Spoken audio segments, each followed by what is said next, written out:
Bien, bonjour à tous. Voilà, journée exceptionnelle, journée atypique pour plein de raisons. Déjà parce qu'une journée de lancement, ce n'est pas ordinaire, c'est exceptionnel dans la vie d'une entreprise. Et puis qu'aujourd'hui, nous vivons une situation un peu sociétale exceptionnelle pour les raisons que vous connaissez. Je salue au passage l'adaptabilité technique de ces derniers jours. Voilà, félicitations à toute l'équipe pour leur réactivité. Je signale donc au public présent que vous êtes très nombreux également à nous regarder. Et là, je m'adresse à ceux qui sont en visio, à nos intervenants. Malheureusement, nous n'avons pas pu avoir tous nos intervenants en présentiel, mais ils seront quand même avec nous sur scène par leur présence sur cet écran. Voilà, donc je profite du moment pour également les saluer. Eh bien oui, soyez les bienvenus et merci d'avoir répondu favorablement à notre invitation. Cette journée s'annonce innovante, conviviale aussi. J'espère que on sera très nombreux à vivre ce moment qui, je pense, sera exceptionnel. Je suis très heureux en ce qui me concerne d'être parmi vous pour vous présenter cette journée de lancement, une nouvelle offre de diagnostic et de conseils pour une gestion agroécologique des sols cultivés. Cette journée a aussi le mérite de réunir la plupart des partenaires, et en particulier l'INRAE et Arvalis, qui ont contribué au développement d'AgroÉcosol, AES pour les initiés. Nous sommes aussi très heureux d'accueillir tous les acteurs de la filière. Et oui, ils sont nombreux. Ils ont aussi, eux, travaillé avec Auréa, je ne crois pas me tromper, depuis déjà quelques années sur ce projet. Et à leur tour, c'est eux qui accompagneront demain ceux qui s'engagent dans une démarche agroécologique de la gestion de leur sol. Voilà, vous aurez à différents moments de la journée, je tiens à le préciser et un petit peu à le marteler, l'occasion de vous exprimer. Oui, vous, public, de vous exprimer, de poser des questions à nos intervenants. Et pour ceux qui nous regardent en visio, vous avez la possibilité de nous envoyer un petit message par mail. Nos experts ici présents vous répondront dans un deuxième temps. Mais il y aura bien une réponse de notre part. Mon rôle sera aussi, mesdames, messieurs, les intervenants, de veiller à la durée des débats, et je vous prie d'excuser par avance le caractère un petit peu intempestif de mes rappels à l'heure. Mais bon, comprenez qu'il faut que nous respections le timing, parce qu'il faut absolument nous assurer un petit moment de partage et de convivialité, ne souhaitant pas grignoter sur le temps de la pause café ou de la pause déjeuner. Voilà. Rapidement, voici le programme de ce matin que je vous laisse découvrir, ainsi que celui de cet après-midi. Vous noterez que ce matin, nous réaliserons en quelque sorte une radioscopie des travaux réalisés dans le contexte sociétal et environnemental que nous connaissons. Cela nous permettra de mieux mesurer la portée exceptionnelle, j'ai pas peur de le dire et de le répéter, la portée exceptionnelle de l'offre AgroÉcosol qui vous sera présentée cet après-midi par l'équipe. Voilà, je pense qu'on a eu le temps de regarder un petit peu notre programme et on y reviendra. On va lancer tout de suite notre premier sujet, les défis de l'agriculture de demain. Vous le savez, ils sont nombreux, mais dans tout ça, quelle est la place du sol ? Pour y répondre, j'ai l'honneur d'accueillir Madame Anne-Claire Vial, qui est parmi nous en visio, et Monsieur Thierry Caquet, directeur scientifique environnement d'INRAE, qui lui est là. Voilà, on peut le saluer par vos applaudissements. Je vous remercie. Alors j'espère que Madame Anne-Claire Vial nous entend, qu'elle nous voit et que nous allons pouvoir la voir et l'entendre. Ça, c'est la magie du direct et de la technique. Voilà, donc c'est Madame Anne-Claire Vial que nous allons accueillir, j'espère, dans quelques secondes. Est-ce que Madame Vial nous entend? Non, on ne l'a pas? On l'a pas? Ok. Eh ben écoutez, c'est pas grave. Si on l'a pas, ce qu'on peut faire, c'est que quand elle nous rejoint, vous nous faites signe. Hein, d'accord. Ça, c'est les joies du direct. Hein. Tout à l'heure, il n'y avait pas de problème. Voilà. Eh bien, c'est pour ça que je préfère le présentiel. Vous voyez, Thierry Caquet, on en parlait. Rien de mieux finalement que d'être présent sur le terrain, n'est-ce pas, Hubert? Hein, on en reparlera d'ailleurs. Thierry Caquet, directeur scientifique environnement INRAE. La place du sol dans tout ça, voilà, dans ce qu'on appelle les défis de demain. Merci pour cette invitation. Et je remercie déjà tous les collègues qui ont participé à ce projet. On aura l'occasion d'y revenir. Alors, je pense qu'Anne-Claire Vial reviendra dans son propos liminaire sur les grands défis pour l'agriculture. Je reviendrai simplement, avant de présenter quelques diapositives, sur ce qu'on a connu en 2022. Et ce qui se profile peut-être pour 2023, qui est la période de sécheresse qu'on a connue, qui s'impacte très très fort. Et y compris pour ces moments difficiles qui nous arrivent et qui vont nous arriver de plus en plus souvent, le sol est un atout fondamental de l'agriculture et je vais y revenir. Alors, je vais essayer de passer mes diapositives. Voilà, effectivement, ça passe tout seul, c'est magique. C'est magique. Là, ça marche. Pas de problème. Alors, donc, en préparant cette intervention, donc, on m'a dit, bah voilà, ça serait bien de rappeler l'agroécologie. Tout le monde en parle, mais personne ne sait vraiment ce que c'est. Il n'y a pas vraiment de définition consolidée, c'est vrai. Alors, j'ai repris une définition ici de l'agroécologie qui est issue d'un travail collectif qui s'appelle le dictionnaire de l'agroécologie, que vous pouvez retrouver sur Internet. Et finalement, je ne vais pas reprendre le texte. Hein, les diapos, je pense, seront disponibles pour les participants. L'idée de se dire, quand on fait de l'agroécologie, c'est de considérer qu'on doit changer de modèle et se passer d'une agriculture où on avait un recours intensif à des intrants, alors des engrais, des pesticides, l'irrigation, pourquoi pas. Et puis le sol, on le considérait un peu comme un support un peu inerte sur lequel on faisait pousser des plantes, où on faisait pâturer des animaux, et on ne regardait pas vraiment ce qu'était le sol, et même les pratiques intenses ou intensives de l'agriculture, et l'usage d'intrants, dégradaient la qualité des sols et la diversité des sols. Et donc, quand on passe vers l'agroécologie, on se dit, finalement, le vivant, et notamment les sols, sont pleins de ressources, de processus biologiques qu'on peut mettre à profit pour mieux protéger les cultures, pour mieux fournir de l'eau aux plantes, par exemple, et avoir une production qui soit plus stable, peut-être vis-à-vis notamment des aléas climatiques. Et donc, derrière l'agroécologie, c'est finalement mettre à profit les différents leviers du vivant. Alors, il y a beaucoup de définitions. Je l'ai dit, il y a aussi beaucoup d'acceptions de ce que peut être l'agroécologie. C'est illustré sur le petit schéma en bas à gauche.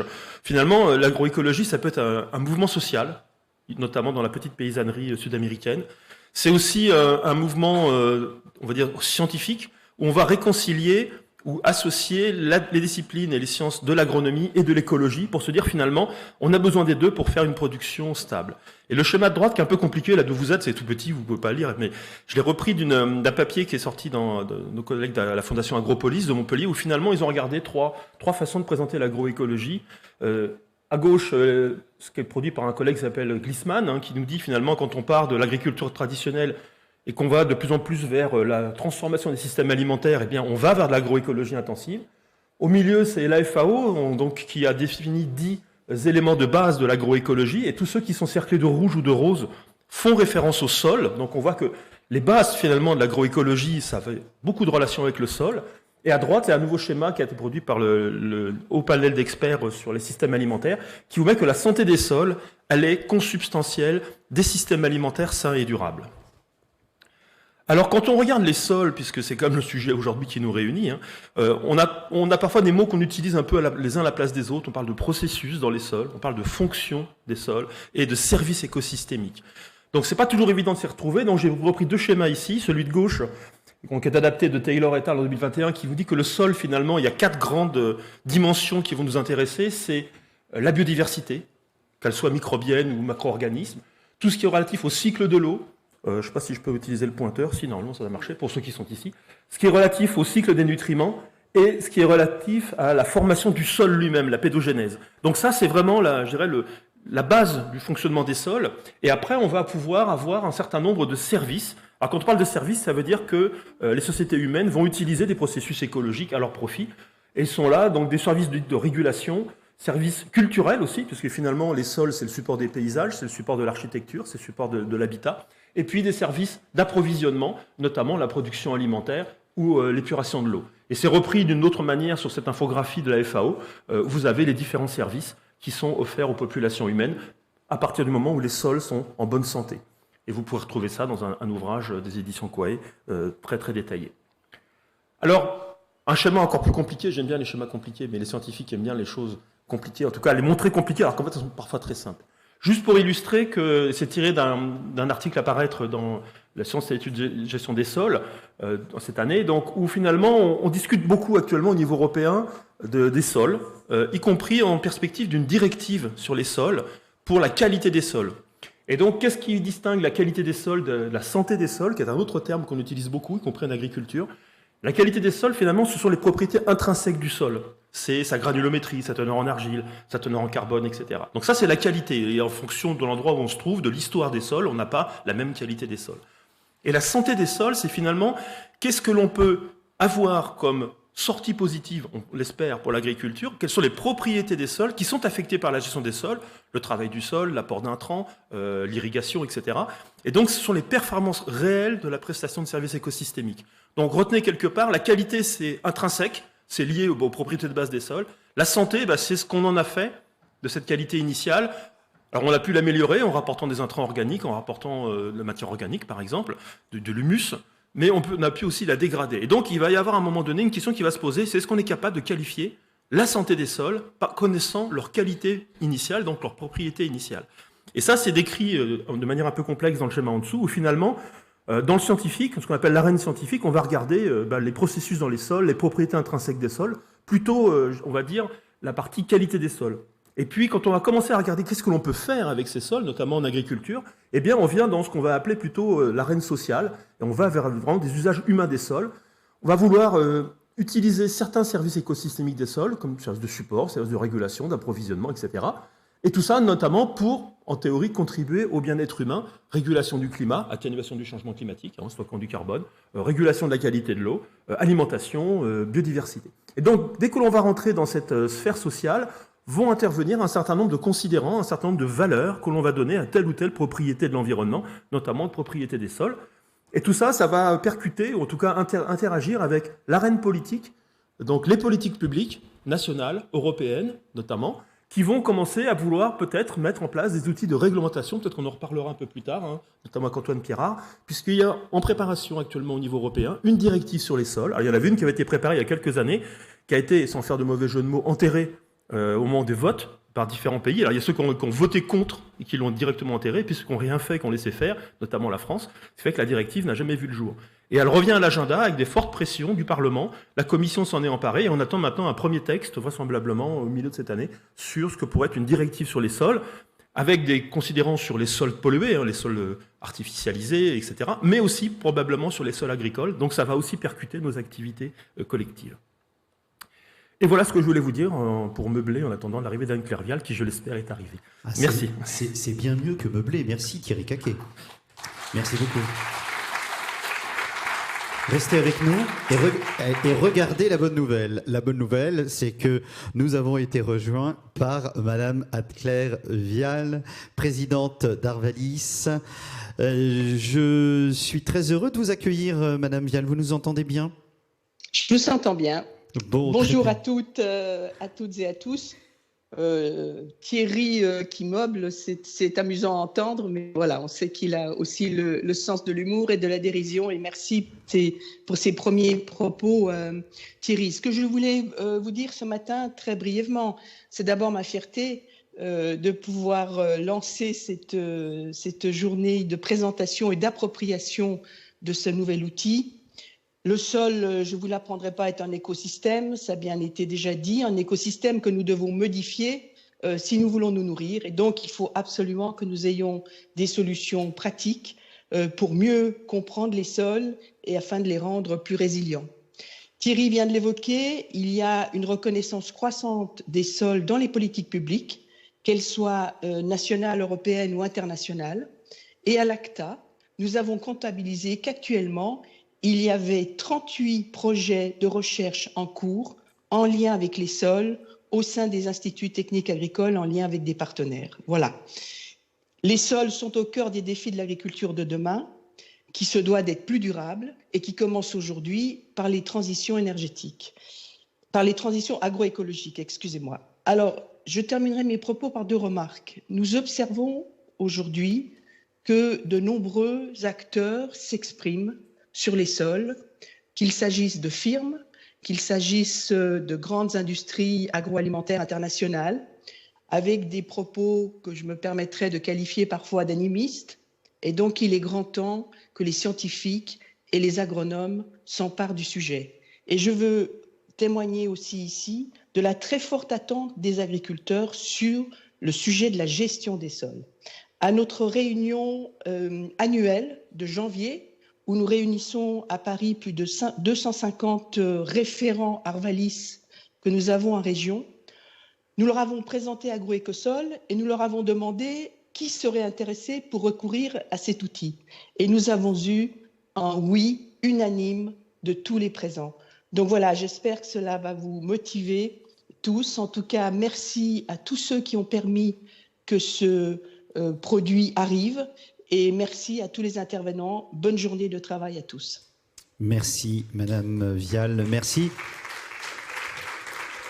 Oui, Madame Vial, présidente d'Arvalis et de l'ACTA. J'ai oublié de le préciser.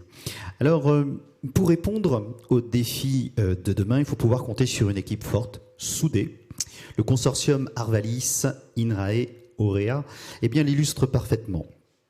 Pour en témoigner, j'invite à nous rejoindre, quand je dis nous, Thierry Caquet, moi-même, Monsieur Norbert Benamou, directeur général d'Arvalis et d'Auréa. Merci de nous rejoindre sur ce plateau.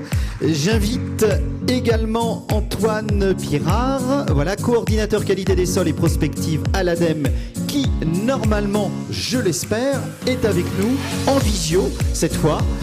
À bien vouloir nous rejoindre également pour cette deuxième partie. Alors, Norbert Benamou, bonjour. Bon. Antoine Pirard, vous nous entendez ? Je vous entends. Nous aussi. Ça, c'est très bien. Merci. Norbert Benamou, j'imagine que c'est un moment important quand on est à la fois directeur général d'Arvalis, directeur général d'Auréa, d'être présent à cette journée de lancement. Oui, tout à fait. Donc, bonjour à tous, tout d'abord. Merci d'être venus et d'avoir réussi à venir, ce qui était une gageure pour pas mal de monde. Et puis, merci à ceux qui sont à distance. Oui, donc effectivement, c'est très important. Là, je vois le titre de la séquence, La force du collectif, le projet Agroécosol. Pourquoi les partenaires ont décidé de travailler ensemble sur cette thématique ? Alors déjà, pourquoi ils ont décidé de travailler ensemble ? En fait, je me suis plongé sur un peu d'historique et j'ai eu la surprise de voir que les partenariats entre le prédécesseur d'Auréa et le prédécesseur d'Arvalis a commencé lorsque j'entrais en maternelle. Donc vous me voyez, c'est pas très récent. Ça fait à peu près 60 ans qu'il y a des travaux communs autour du sol. Donc le sol, c'est pas un sujet récent, c'est un sujet très ancien. C'est vrai qu'on a vu le sol comme d'abord peut-être comme un substrat, plus que comme un écosystème, que maintenant on le voit plus comme un écosystème. Mais les questions qui se posent, continuent à se poser. C'est comment on fait pour qu'il soit durable et qu'il soit productif. Globalement, les deux grands sujets. Et bien sûr, durable, ça a des tas de dimensions. Travailler ensemble là-dessus, écoutez, je vais faire un tout petit peu d'historique. Alors, je prends mes notes pour ne pas oublier des étapes importantes. Mais dans les années 60, donc, c'était l'ITCF à l'époque, l'Institut technique des céréales et des fourrages, qui travaillait avec le syndicat des analyses de sol. Donc quelque chose d'assez ancien, avec des passages de personnel entre les deux structures. Donc un des anciens directeurs scientifiques d'Arvalis était en fait un ingénieur du SAS qui est entré à Arvalis.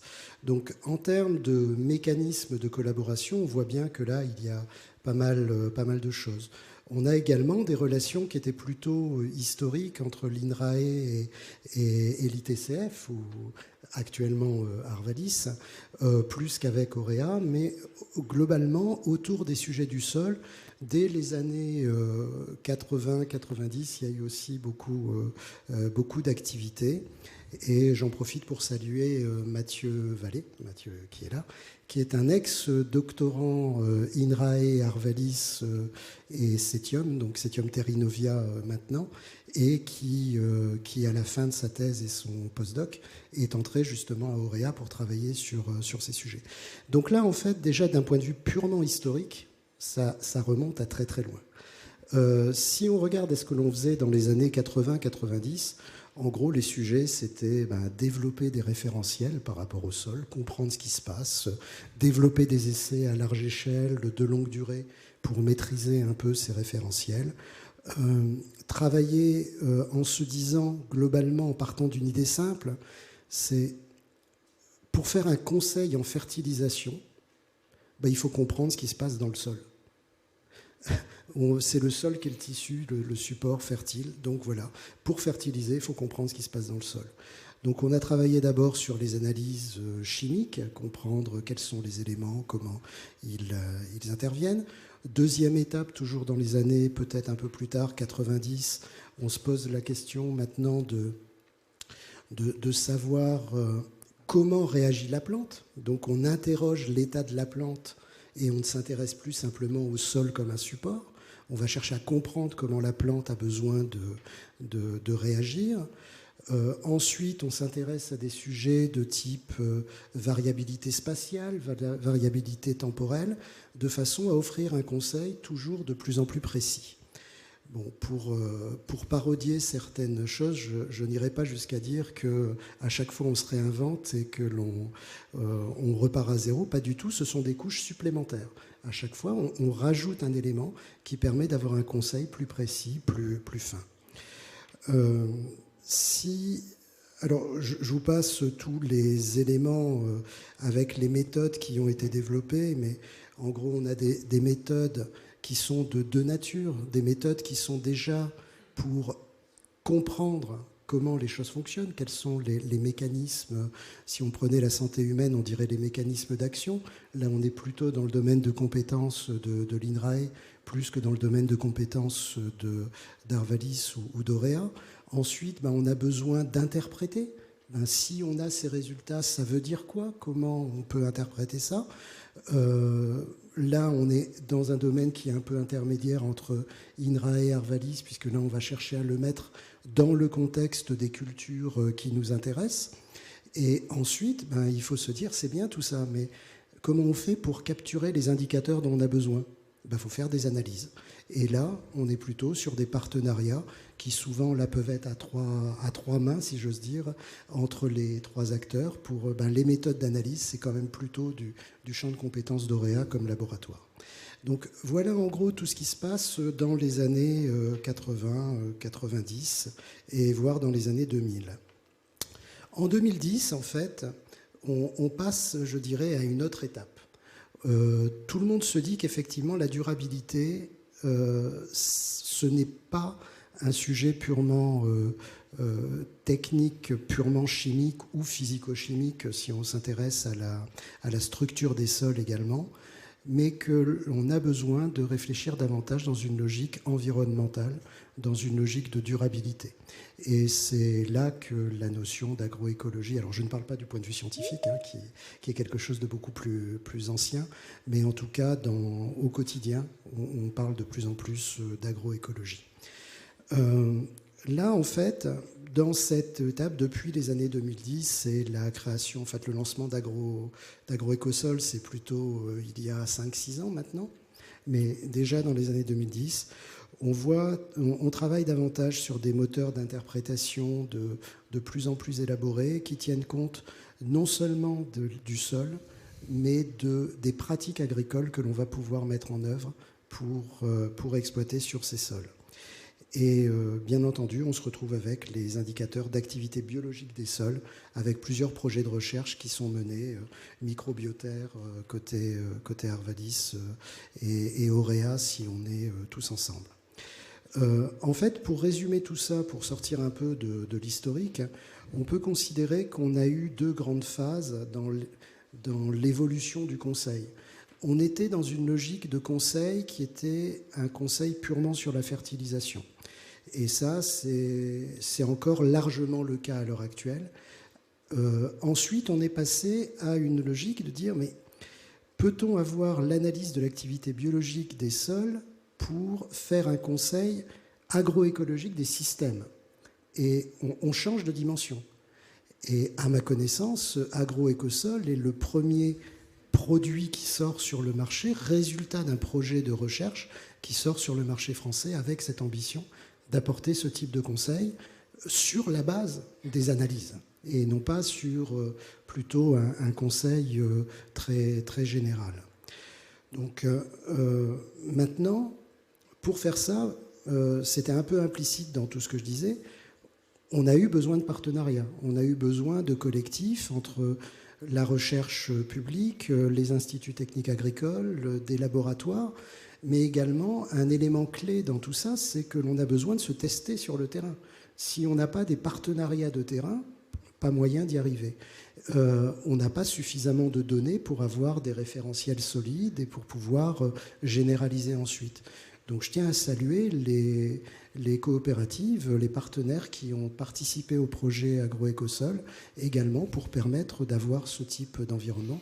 Et sans ce type de partenariat, on ne peut pas y arriver non plus. Donc c'est essentiel. Si on veut pouvoir arriver à des produits déjà en un temps, finalement ça aura pris quasiment 8 ans entre le début de la conception des réflexions autour d'Agroécosol et la sortie d'un produit. C'est à peu près la durée. Si on ne veut pas que ça prenne encore plus de temps, il est indispensable de travailler en mode partenarial. Merci beaucoup Norbert Benamou. Oui, il est essentiel de travailler en partenariat et on le comprend bien, les acteurs sont nombreux dans la filière. Vous teniez à saluer bien leur engagement. Et puis entre vous, Arvalis, INRAE, il a fallu faire ce travail d'échange, de proximité, qui donc a démarré pour Agroécosol depuis déjà maintenant 8 ans. 6 ans 6 ans 7 ans. Ah, on veut être précis, 6 ou 7 ans. Voilà, mais quand on aime, on ne compte pas, c'est bien connu. Très bien. Thierry Caquet, je vous laisse la main au public. Je crois que vous avez une présentation à nous faire partager. Tout à fait. Merci beaucoup et merci à Norbert d'avoir rappelé cette histoire. Moi, je vais illustrer en fait deux aspects, c'est les différents axes de recherche sur les sols à INRAE et comment on en arrive finalement sur Agroécosol. Je vais essayer d'aller assez vite parce que j'ai le temps qui passe très vite. Non, ne vous inquiétez pas. Alors, les recherches sur les sols à INRAE, bon, je ne vais pas rentrer dans le détail, j'allais dire corporate, c'est pas l'objectif, juste montrer les fronts de sciences sur lesquels on travaille. Effectivement, l'agroécologie, on en parle depuis tout à l'heure, on travaille beaucoup sur les interactions biotiques au sein des agroécosystèmes, notamment pour réduire les intrants de type phytosanitaire, mais aussi fertilisants. Et effectivement, alors c'est illustré, je ne rentre pas dans les détails ici sur ces diapositives, sur le fait qu'on va travailler de plus en plus sur les interactions biotiques, notamment au niveau du système racinaire entre la plante cultivée, tous les organismes, micro-organismes qui vivent autour, qu'on appelle le microbiote de la plante, dont on sait qu'il joue un rôle très important sur la mobilisation des nutriments, azote, phosphore, sur la captation de l'eau, mais aussi dans la sensibilité ou la tolérance à certains pathogènes. Et donc on travaille de plus en plus sur la question de la régulation de la formation des mycorhizes, la régulation des pathogènes telluriques, avec notamment des infrastructures, il y a une photo qui est marquée ici en bas à droite, de phénotypage du système racinaire. C'est très important de savoir comment se développe le système racinaire et comment, dans la sélection variétale des espèces cultivées, on peut aussi avoir ce critère de système racinaire qui est très important, notamment pour l'exploration des sols, l'utilisation des nutriments et la résistance à la sécheresse. Deuxième aspect, la santé des sols, j'en ai déjà parlé. Et donc, en fait, ce qui va nous intéresser avec nos partenaires, c'est de dresser des cartographies de la contamination. Alors, contamination des sols par des produits phytosanitaires, c'est illustré à gauche par des cartes de présence d'atrazine, de diuron, de DDT, alors des produits qui ne sont plus utilisés, mais qu'on retrouve toujours dans les sols, parce que les sols ont une mémoire de la contamination, bien sûr. Aussi des teneurs en lindane, là c'est la carte du milieu, donc ça c'est des anciens produits.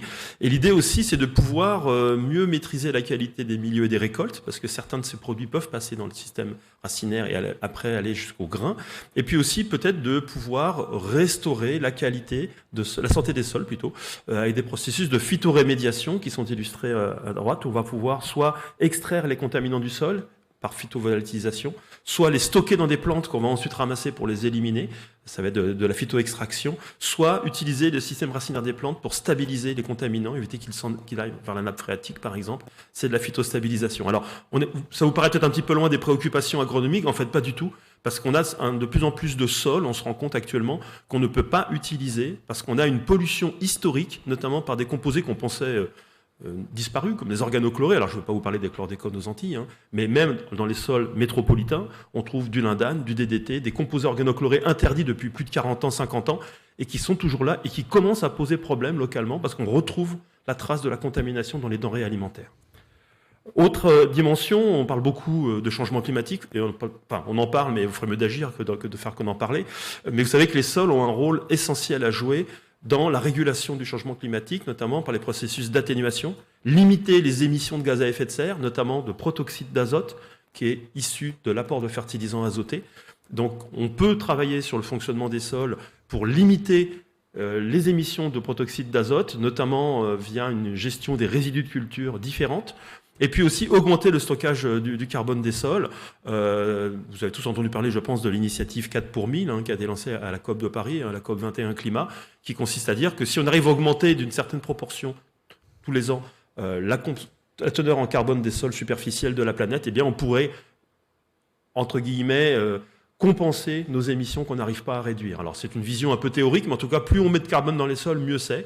Et les travaux d'INRAE avec ses partenaires ont fait établir des cartes des sols. Vous avez ici les cartes de carbone des sols pour la France. Et en 2019, on a mené une étude sur comment on peut, avec des pratiques agronomiques et des pratiques culturales modifiées, augmenter le stockage de carbone dans les sols pour contribuer à l'atténuation du changement climatique.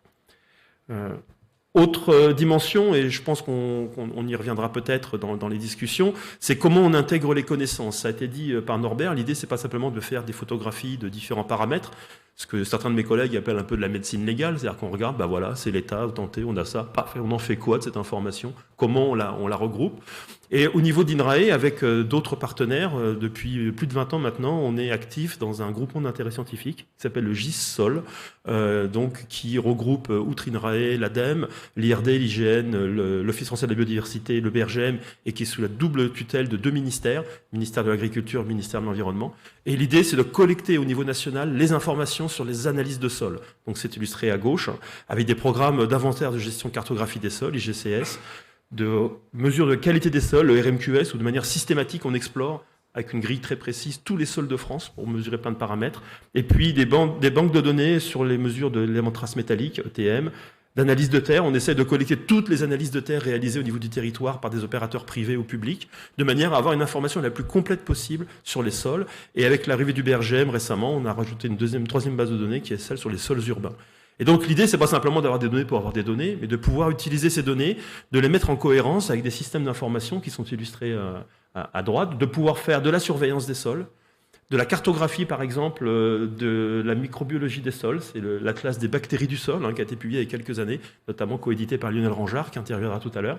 Et puis d'avoir des systèmes d'information dits décisionnels qui permettent de faire de la cartographie d'un certain nombre de propriétés, et c'est illustré ici en bas. Alors là, on est encore dans la recherche, mais c'est la recherche en appui aux politiques publiques. Les décideurs publics, mais aussi les décideurs privés, ont besoin de données sur les sols pour prendre des décisions d'aménagement du territoire, de gestion des sols. Et donc ces recherches sur les sols menées avec nos partenaires académiques servent aussi à ça. Et puis on en vient à un sujet qu'on va partager plus largement dans la suite de la matinée, c'est la question des indicateurs. Tout de suite après. Et donc les indicateurs, pour nous, c'est des choses qui reposent sur des bases scientifiques, qui doivent être transparents dans leur mode de calcul. On peut faire plein d'indicateurs boîte noire. Et je ne vais pas parler de ChatGPT des sols, peut-être qu'on en parlera, mais l'intelligence artificielle appliquée au sol, ça existe. On l'utilise aussi, nous aussi à INRAE, mais on peut très bien imaginer avoir des données en entrée, un système informatique complètement boîte noire, et en sortie, un diagnostic. L'idée qu'on a quand même, c'est qu'on verra comment ça a été fait dans le cas d'Agroéco et Sol, c'est qu'on ait quand même quelque chose qui soit derrière quand même accessible, on puisse comprendre comment on mobilise les données, comment les indicateurs sont calculés, et ça permet à tout un tas d'acteurs après d'intervenir, politique publique, conseils, pour des assureurs, pour tout un ensemble de personnes. Et nous on travaille sur 3 axes.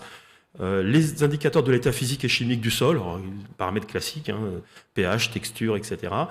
Des indicateurs d'état biologique, et là on a fait pas mal de choses qui ont été transférées dans le cas d'Agroéco et Sol, on va y revenir, sur la microbiologie, sur les nématodes, les lombriciens et d'autres organismes.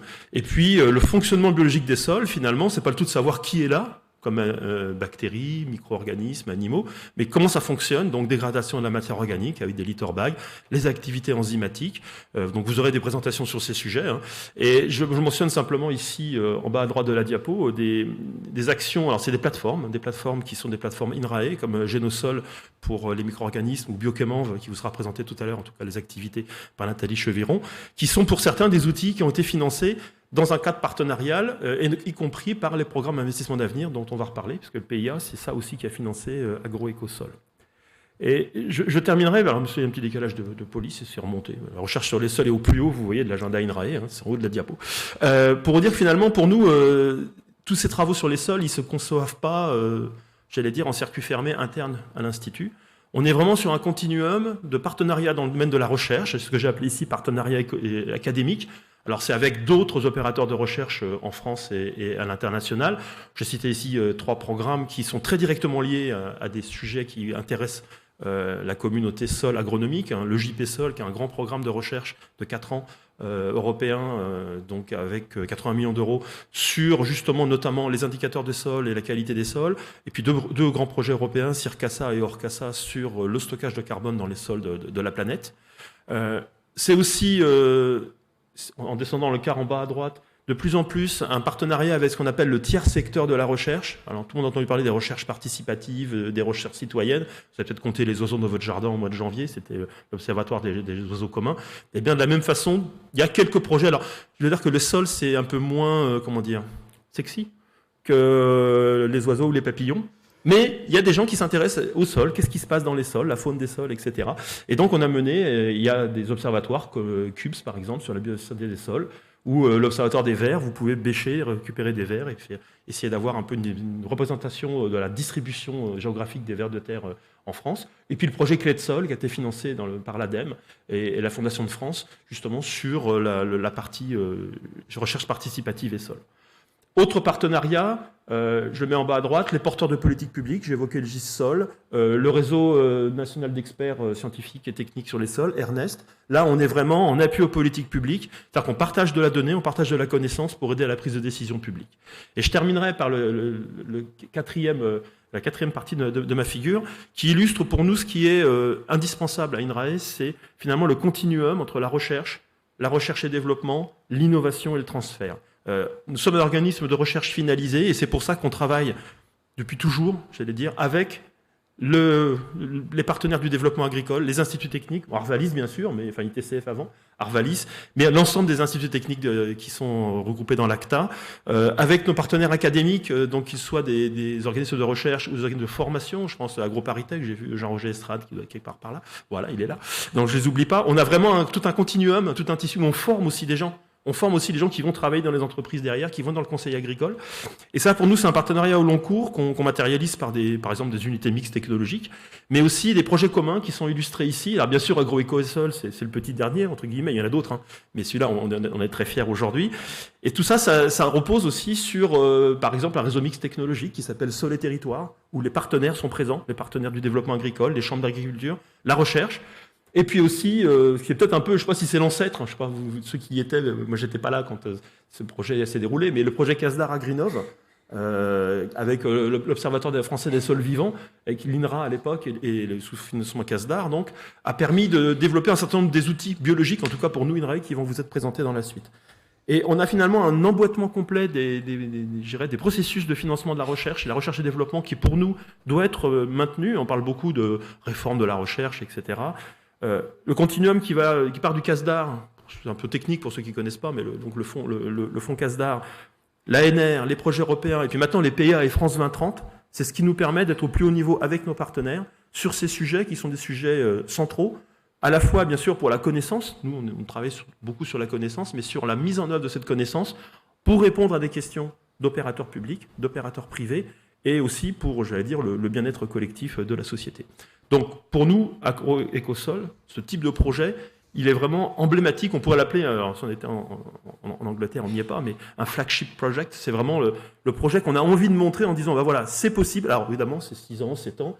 Pour avoir participé à beaucoup de comités, des fois, on se dit, oh là là, est-ce qu'on va y arriver? Bon, Il y a eu la crise Covid quand même qui est passée par là, n'oublions pas. On a fait beaucoup de comités, mais ils étaient la plupart en visio, parce qu'on ne pouvait pas se réunir en présentiel.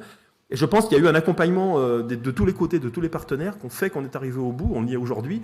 Et je pense que c'est exemplaire dans la construction et dans la réalisation. Voilà ce que je pouvais vous dire. Merci beaucoup Thierry Caquet pour cette présentation. Désolé, je refais la déco au passage. Merci. Alors, on le mesure pleinement au travers de vos présentations, de votre témoignage. Monsieur Benhamou, vous l'avez rappelé, tout l'historique, en fait, toute l'attention du monde agricole envers les sols. Et j'ai envie de dire qu'aujourd'hui, eh bien, on est sur un travail collaboratif et une véritable expertise qui est là à portée de main. Et je pense que grâce à tout le travail qui est mené par la communauté scientifique, et je crois que eh bien on le mesurera tous ensemble déjà ce matin sur les présentations qui nous seront faites, et puis bien évidemment cet après-midi. Je n'oublie pas Antoine Pirard. Alors Antoine Pirard, tout d'abord, bonjour. Bonjour, vous nous entendez bien ? Tout à fait. Oui, alors au niveau de l'ADEME, il y a eu également, j'imagine, cette mobilisation autour de la thématique des sols. Comment vous positionnez, voilà, la question qu'on a envie de vous poser. Merci pour déjà m'offrir l'opportunité de parler de sol avec vous, même si j'ai pas pu venir, désolé, double train annulé. Ce n'est pas grave. Comme pas mal d'entre nous. Ça nous donne un petit parfum de Covid finalement, vous voyez. C'est un petit, voilà, c'est un petit rappel. Oui, ça nous manquait, voilà, ça nous manquait et finalement on s'en souviendra encore mieux. Ouais. Alors je vais vous présentation de différents éléments et pour certains, en fait, je vais être porte-parole de ma collègue Anne Chen qui, elle, est chargée d'affaires sur les pôles investissement d'avenir. Donc, je suis moins à l'aise sur ces sujets-là, mais elle s'excuse. Voilà, elle pouvait pas intervenir aujourd'hui, donc je vais rapporter ses propos. De façon générale, pourquoi et comment on s'intéresse au sol à l'ADEME ? En fait, pour nous, c'est un sujet qui, évidemment, est central dans le contexte agricole, mais pas seulement. Si on prend du recul, nous, les enjeux de la transition écologique, le sol, c'est au cœur de ça, et aussi dans le contexte sylvicole, dans le contexte du déploiement des énergies renouvelables, de l'aménagement du territoire, des sites et sols pollués, de la gestion des friches, et ainsi de suite. Et en fait, l'agriculture, c'est un des sujets qui est effectivement central pour pas mal d'enjeux qui ont déjà été développés en particulier par Thierry Caquet, tout ce qui est stockage de carbone, adaptation au changement climatique, etc. Mais pourquoi on s'intéresse au sol à l'ADEME ? Parce qu'en fait, ils sont partout. C'est une interface qu'on va retrouver dans à peu près l'ensemble des problématiques de transition écologique aujourd'hui. Et c'est de façon générale une interface qui est généralement considéré comme un support ou quelque chose qu'on exploite sans avoir une vision long terme de la nécessité d'un maintien de sa qualité, de sa santé, en tout cas de ses propriétés qui nous permettent d'en retirer de nombreux services sur lesquels l'ensemble de nos activités humaines repose. Et donc après, comment est-ce qu'on va décliner notre intervention pour travailler sur les sols ? En fait, on va travailler à différents niveaux. Alors ça rejoint en grande partie aussi les propos qu'a tenu Thierry. On s'intègre et on soutient différents réseaux, le GISOL, le Ernest, on est dans le RMT Sol et Territoire, on est en train de réfléchir à la préfiguration d'une plateforme pour des sols avec un projet qui s'appelle eSol et qui serait à notre sens très structurant dans les années à venir pour pouvoir travailler de façon décilotée sur l'ensemble des enjeux sols. Et puis que l'ensemble des parties prenantes, que ce soit des chercheurs, des décideurs, des aménageurs, n'importe qui en fait puisse échanger sur ces questions de sol, parce que les enjeux sont en fait finalement plus ou moins les mêmes, quels que soient les contextes, même si la priorisation des enjeux n'est pas toujours la même. Donc il y a cette question du soutien au réseau, il y a évidemment l'enjeu de la gestion des sites et sols pollués. À l'ADEME, c'est un métier très particulier qu'on a, qui est de s'occuper des sites qui sont défaillants en termes de gestionnaire quand il y a une pollution. C'est l'ADEME qui est mandaté pour s'occuper de ça. On a tout un volet autour du soutien à l'innovation, et ça c'est ce que je vais développer après. En fait, c'est notre participation dans le cadre du programme des investissements d'avenir avant, mais ensuite du programme France Relance, et puis maintenant de France 2030. On a tout un pan de notre métier qui est autour de la prospective. Alors la dernière en date, c'est Transition 2050, et dans laquelle on va aller regarder les enjeux sols, l'utilisation des terres en termes de surface et les impacts en termes de qualité. Et finalement, ces questions de prospective, couplées au volet d'acquisition des connaissances, donc là, ça rejoint complètement ce que disait Thierry sur les enjeux qui nous intéressent en termes de développement R&D, la qualité des sols, les indicateurs, les méthodologies, etc.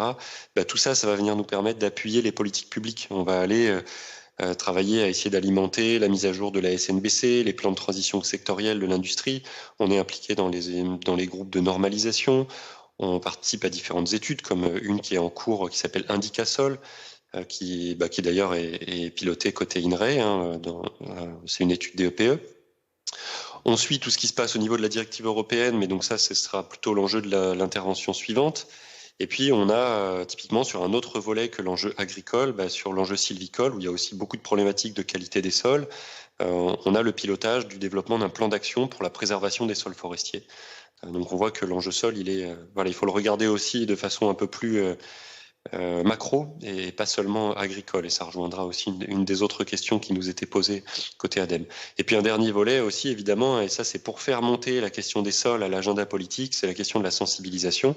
On le voit bien, il y a beaucoup de connaissances aujourd'hui sur les sols, du côté des experts, du côté même des bureaux d'études, des entreprises qui commencent à se mettre en place, et on le voit avec le projet Agroécosol. Il y a plein de choses qui sont prêtes. Mais il y a aussi toute une partie de la population, et en partie peut-être nos décideurs, qui sont pas assez sensibilisés à l'importance qu'ont les sols pour le maintien de nos activités humaines à terme.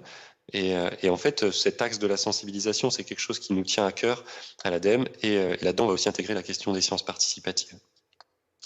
Alors, vous pouvez passer à la diapo suivante. Je vais rentrer. Alors non, c'est pas celle-là. Vous devez pas. La dernière version, on m'a demandé de la retirer parce que c'est l'intervention suivante sur les questions de directive. Voilà.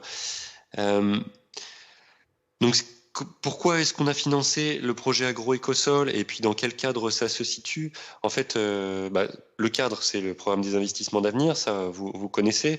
Alors, ma collègue Anne-Chen avait fait tout un petit historique parce qu'en fait, les IA, ça remonte à loin, hein, c'est quelque chose qui a démarré en 2014. La question de l'agriculture est rentrée un petit peu plus tard, c'était 2016. Agriculture innovante, éco-efficiente. Donc c'est à partir de 2016 qu'on a commencé à avoir des projets arrivés dans les investissements d'avenir pour essayer de financer l'innovation de la transition.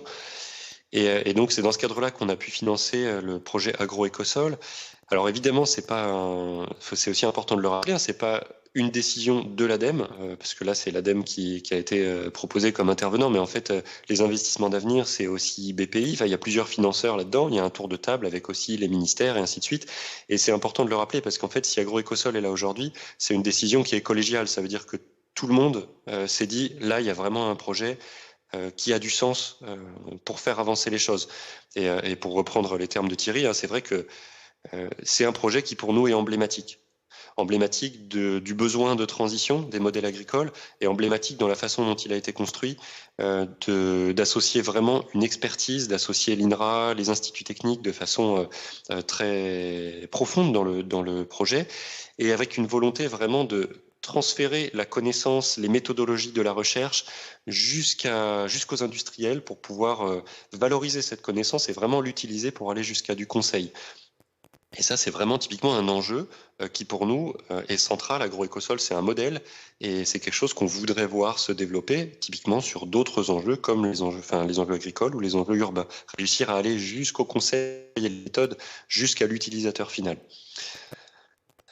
Donc les investissements d'avenir, vous pouvez avancer sur la slide suivante. Non, ça, c'est simplement des petits rappels en termes de chiffres et de chiffres de budget et puis de nombre de projets. C'est que le PIA, c'est un taux de sélection qui est de 46%, donc c'est un taux de réussite qui est quand même important. Il y a 46 projets qui ont été financés sur la durée de vie du PIA, avec plusieurs millions d'euros qui ont été investis dans ces projets-là. C'est intéressant de voir que, j'imagine que la plupart d'entre vous connaissent, mais dans les investissements d'avenir, il y a deux choses. Il y a des avances remboursables et puis il y a des aides. Alors il y a une partie subvention. On se dit voilà, même si le projet il marche pas, c'est pas grave, l'argent est perdu, mais au moins on essaie de faire quelque chose. Et puis après, il y a une bonne partie du financement qui est Une avance remboursable, c'est si le projet va jusqu'au bout et se déploie de façon industrielle et économique, en fait, il y a une partie qui est remboursée et qui va aussi servir à alimenter la machine du financement des autres projets.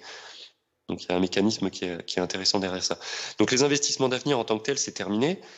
Aujourd'hui, ça c'est la diapo suivante. On a vu plusieurs programmes se déployer. Alors les investissements d'avenir, c'était beaucoup basé sur l'innovation. Suite à la période Covid, il y a eu France Relance qui là était vraiment orienté vers le déploiement de projets, donc des investissements directs pour déployer des projets sur le terrain. Et puis maintenant, on est passé à une autre étape qui est France 2030, qui là est en fait un peu une agrégation de ces deux précédents projets, enfin axes de soutien, pardon. Et France 2030, c'est à la fois soutenir l'innovation et puis soutenir le déploiement. Donc on va vraiment aller vers la massification de projets industriels. Et donc il y a un axe là-dedans, je crois que c'est la diapo suivante, France 2030, il y a plusieurs axes qui sont développés dedans, et c'est l'axe numéro 6, et en fait de mailler autour de promouvoir une alimentation saine et durable, et en fait là-dedans, saine et durable, on va retrouver tous les enjeux agricoles.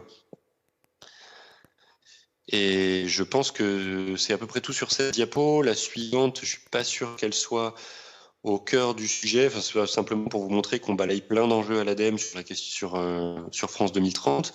L'agriculture, c'est un parmi d'autres, la décarbonation de l'industrie aussi. Et puis après, le dernier, je pense, la dernière slide sera intéressante, c'est pour faire le lien avec ce que disait Thierry sur l'importance du continuum dans les financements. Ça, typiquement, à l'ADEME, c'est vraiment quelque chose qui nous tient à cœur et c'est aussi pour ça qu'on est impliqué dans les investissements d'avenir dans France 2030 et ainsi de suite, mais aussi en amont, dans des appels à projets de recherche, comme l'appel à projet graines sur la question agricole, l'appel à projet impact sur la question des impacts des pratiques, typiquement les impacts des cocktails de polluants dans les sols, sur la biodiversité, sur la productivité derrière aussi. Et puis en amont de ça, on a aussi le soutien des thèses, donc de la recherche plus fondamentale.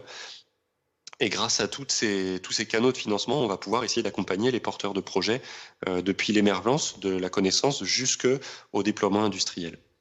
Et donc l'AgroEcosol, c'en est vraiment un exemple très concret puisque depuis des années, on soutient l'acquisition des connaissances sur le développement des méthodologies, des indicateurs et ainsi de suite. Et puis aujourd'hui, on voit qu'on peut aller jusqu'à un développement industriel et à l'utilisation sur le terrain de ces méthodologies.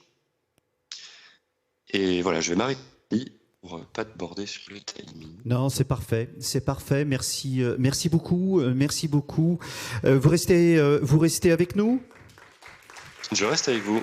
Antoine Pierrard, oui, merci pour ces applaudissements. Coordinateur qualité des sols et prospective à l'ADEME. Juste, Antoine Pierrard, on a vraiment le sentiment à vous entendre que finalement, ce projet AgroEcosol, il est un petit peu, pour vous, ADEME, fer de lance, j'ai le sentiment, un peu projet pilote, non ? Complètement, sur cette capacité à aller des méthodes issues de la recherche jusqu'à un déploiement sur le terrain pour du conseil et réellement aller faire changer les pratiques. C'est vrai que des projets comme ça, on n'en a pas beaucoup, voire pas du tout. Et AgroEcosol, c'est un vrai projet pilote sur le sujet. Et on espère en voir d'autres ou le voir se développer. En tout cas, c'est vraiment des choses comme ça qu'on veut voir émerger dans les années à venir. Très bien, merci pour ce témoignage. Alors, cette volonté de construire ensemble une démarche novatrice, vous l'avez bien compris, en matière d'agroécologie des sols, implique la prise en compte de nouveaux indicateurs, tout en capitalisant bien évidemment sur ce que l'on sait déjà.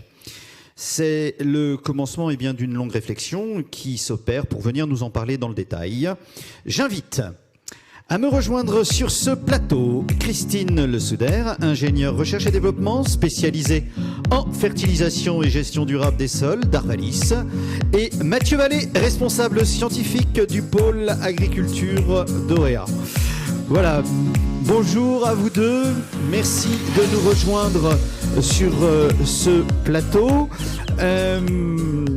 C'est Mathieu Vallée donc qui va démarrer sur cette notion d'indicateur et surtout de bon indicateur. C'est ça. C'est ça, Mathieu ? C'est un peu l'idée de retracer pourquoi on en est arrivé là et quels ont été les travaux qu'on a mis en œuvre pour arriver à ce qu'on présente aujourd'hui. Ok. Donc, panorama des indicateurs. Donc, effectivement, on a dit, l'objectif, c'est d'évaluer les aptitudes culturelles des sols et appréhender l'impact des pratiques pour être capable de faire du conseil derrière.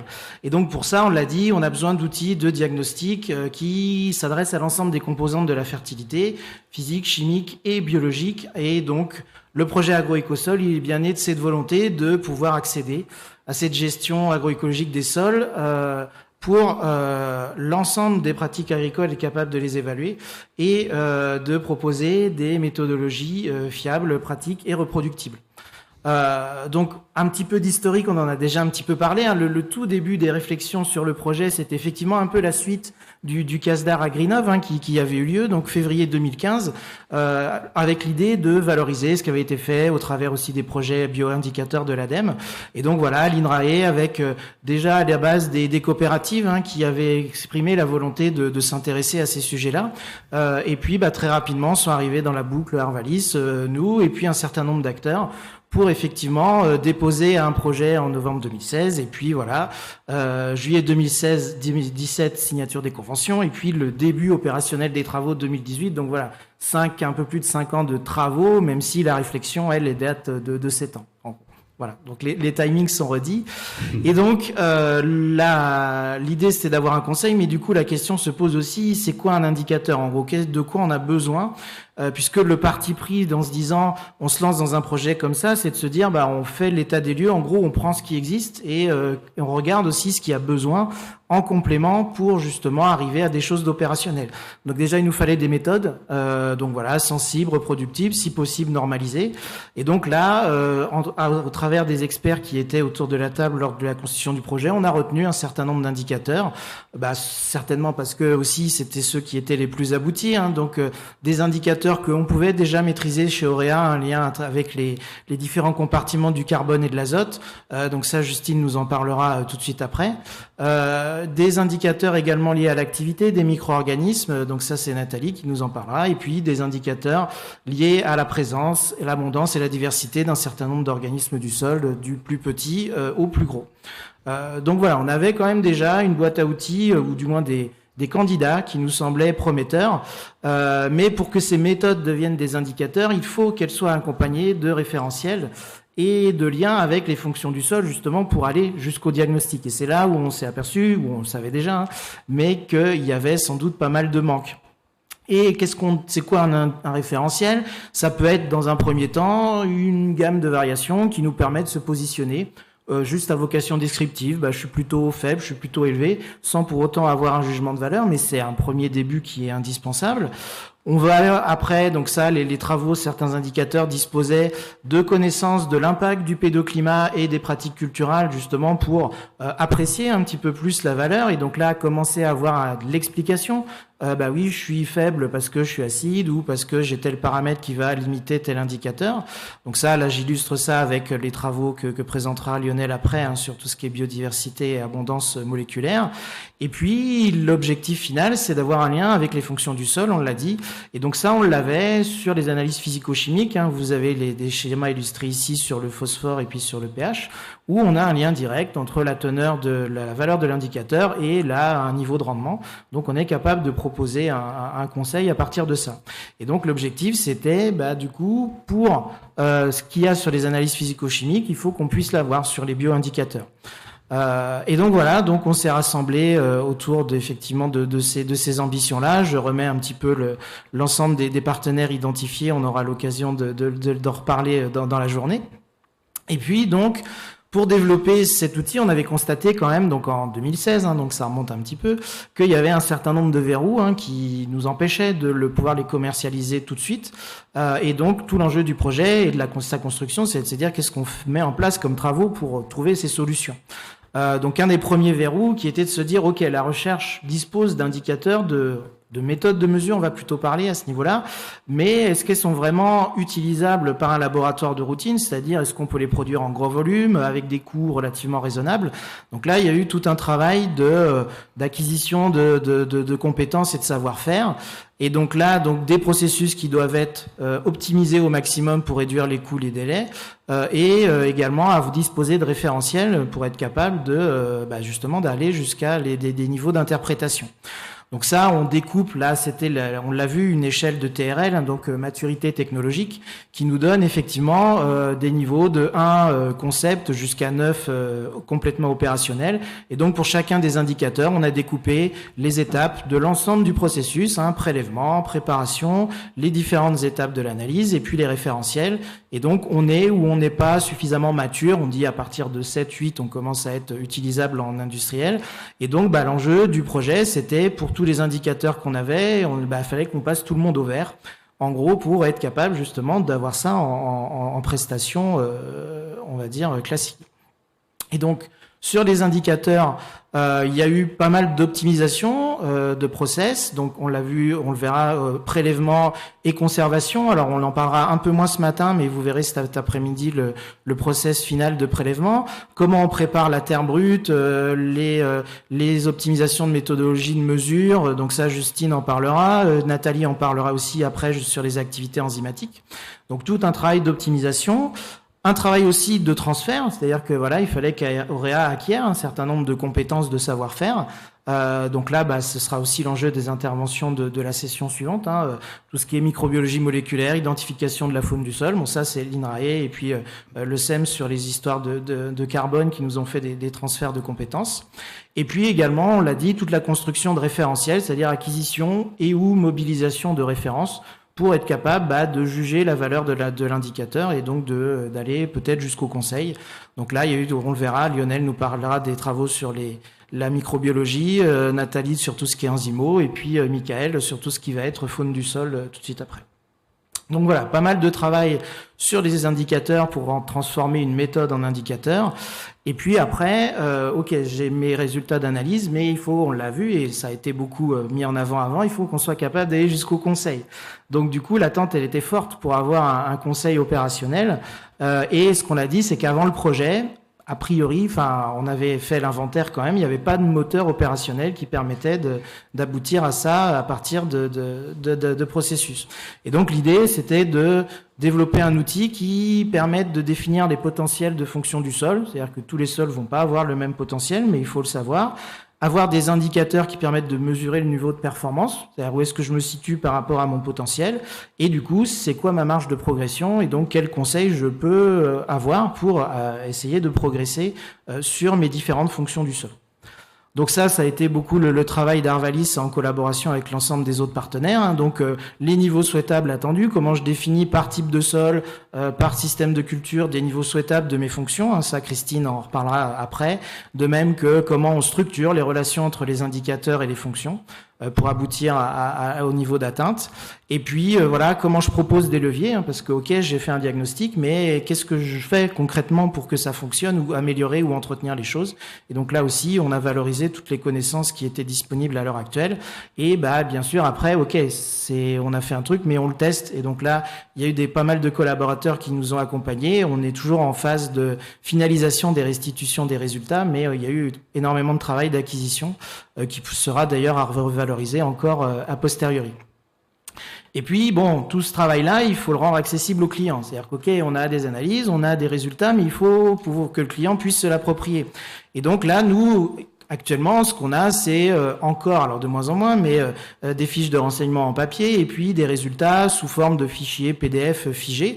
Donc là, l'idée, c'est de partir vers de la dématérialisation avec de l'interactivité et accompagné de ressources documentaires, parce qu'on l'a vu déjà sur les interventions précédentes, il y a de la technique, c'est un poil pointu, on en reparlera cet après-midi d'ailleurs aussi, il faut un peu de ressources documentaires. Donc du coup, là, on veut passer d'une fiche de papier à gauche jusqu'à des commandes dématérialisées avec des interfaces carto à droite, donc ça Hubert en reparlera cet après-midi. Et pareil sur l'interface de résultats, là c'est moi qui vous en parlerai aussi cet après-midi. Donc, il y a eu tout un travail donc de construction des infrastructures informatiques pour accueillir tout ça. Les interfaces, donc là avec le partenaire Croisix qui continue de nous accompagner là-dessus. Tout ce qui va être également procédure d'analyse et de traitement des données, parce que c'est pas figé. on valorise actuellement les référentiels dont on dispose aujourd'hui, mais on sait qu'ils vont continuer d'évoluer, donc il faut qu'on anticipe la manière dont on sera capable d'intégrer ces nouvelles connaissances et de permettre de les valoriser le plus facilement possible. Et puis là, en gros, oui, comme on l'a dit, il faut de l'accompagnement technique, il faut du support de communication, il faut de l'information.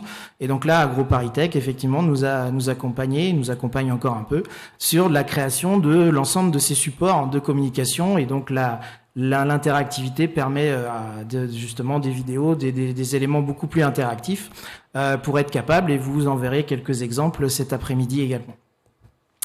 Voilà, donc par exemple, là vous avez ici effectivement des supports de formation, des lexiques, enfin voilà, un peu de ce qu'il y aura en documentation accessible quand on mobilisera l'offre, effectivement. Je pense qu'on en reparlera cet après-midi, effectivement. Oui, ouais. On aura l'occasion d'en reparler. C'est ça. Donc support de communication également. Bon, le projet, là c'était plus pour rappel, où effectivement on a eu déjà l'occasion d'en parler dans diverses instances scientifiques ou un peu plus publiques, donc il y a quand même eu déjà pas mal de com. Et puis, pour terminer, c'est que effectivement le projet c'est travaux scientifiques, mais après il faut coordonner tout ça. Donc j'étais le coordonnateur du projet, mais j'ai été accompagné par INRAE Transfert, notamment Laure Tranois, qui m'a pas mal aidé là-dessus, parce que donc il y a eu toute la coordination scientifique et technique, animation, suivi de projet, gestion, reporting vis-à-vis de l'ADEME, qui est exigeant mais dans le bon sens, qui nous a aidé à bien structurer le projet au début, et donc c'est pour ça que ça s'est pas trop mal déroulé par la suite. Et puis le partenariat aussi, parce que c'est privé, public, comment on valorise la gestion. Donc on a appris, on est un peu plus compétent au niveau juridique maintenant, au bout du projet. Les accords de consortium entre les partenaires, les contrats de collaboration avec l'ensemble des prestataires ou des acteurs du projet, et puis les copropriétés des résultats, parce que forcément il y a eu de la co-innovation, mais derrière c'est normal qu'il y ait rétribution de la science et de l'innovation qui a été faite derrière ça. Donc d'ailleurs, il y a aussi un comité de suivi qui va se mettre en place pour justement gérer un peu le post-projet et comment on va accompagner tout ça. Avec les partenaires ? Avec les partenaires et puis avec également d'autres structures qui vont nous accompagner. Alors, quelques chiffres pour terminer, j'ai sans doute pas exhaustif, mais donc 5 ans de travail, on l'a rappelé, 5 ans de travail effectif et 7 ans en comptant la partie montage du projet. À peu près une centaine de personnes impliquées dans une quinzaine de structures, j'en ai peut-être oublié, mais c'est à peu près les comptes que j'ai faits. Ça représente 70 000 heures de travail, j'en ai sans doute oublié aussi chez les prestataires. Je ne peux pas le croire que vous en ayez oublié, Mathieu. Il y a sans doute. 400 réunions, bon voilà, beaucoup en distanciel. C'est vrai que le Covid nous a pas mal impacté et a fait qu'on a décalé. Le projet devait être terminé fin 2021. Donc on a quand même, et l'ADEME nous a accordé effectivement des prolongations, mais c'est vrai que ça a pas mal compliqué certaines tâches, mais on a quand même réussi à aller jusqu'au bout. Et puis on a quand même réussi à faire un peu moins de 200 parcelles qui ont été échantillonnées chez les partenaires structures, et donc là on est en phase d'organiser toutes les restitutions des résultats justement pour pouvoir valoriser tout ça, ce qui représente à peu près 10 000 déterminations. Donc on a une base de données qui commence à être assez conséquente et qui pourra être valorisée même au niveau académique à l'avenir. Ça fait partie des discussions qu'on aura notamment dans le comité de suivi.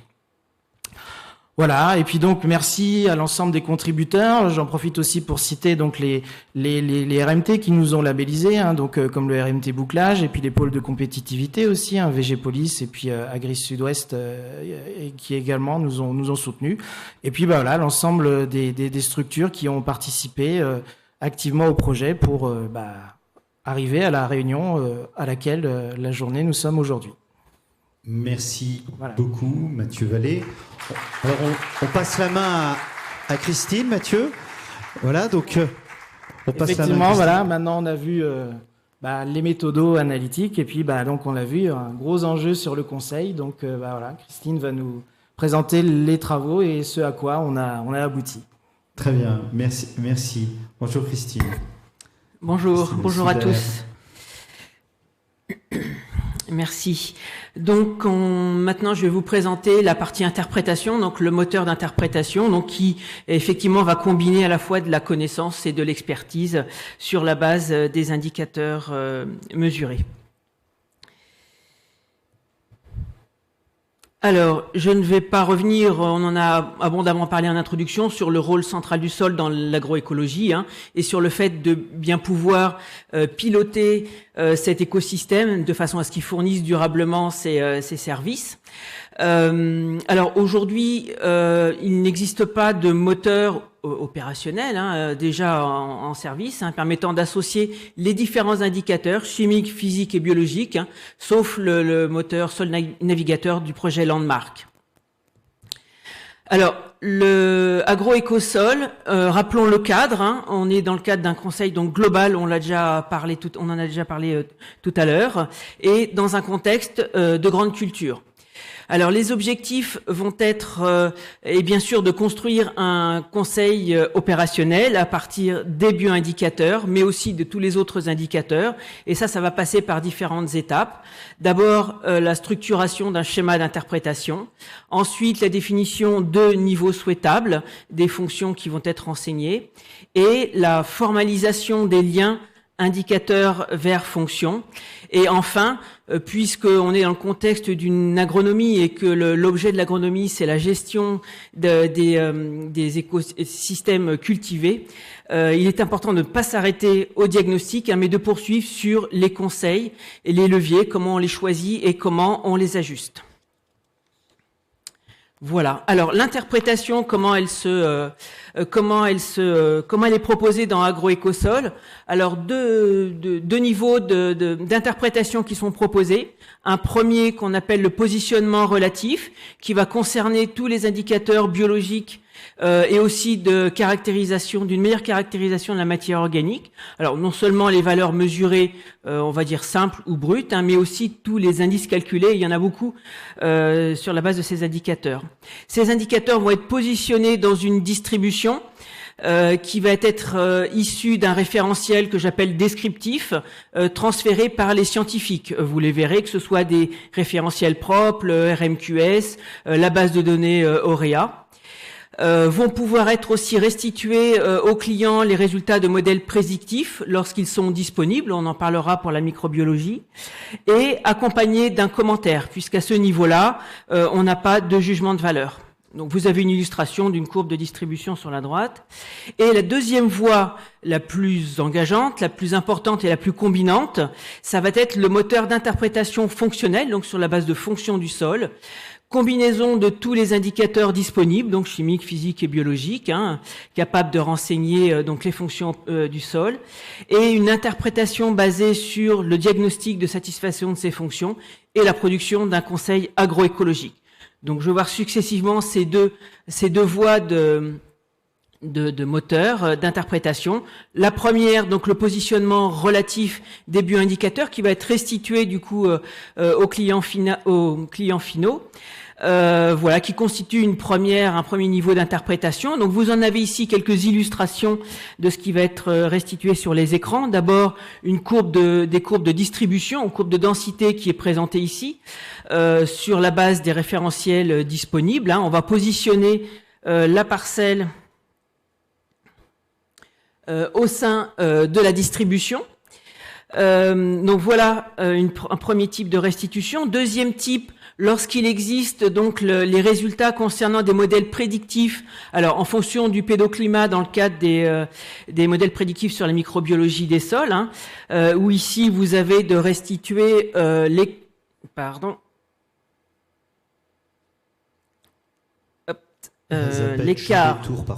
l'écart à la référence 100% et aussi au seuil de 70% de cette référence, avec ici une parcelle largement au-delà de la référence. Donc voilà, restitution des modèles en particulier mis en jeu par Lionel Rangeard et son équipe. Et troisième type de restitution sur la plage de variation des indicateurs dans différents types d'usages.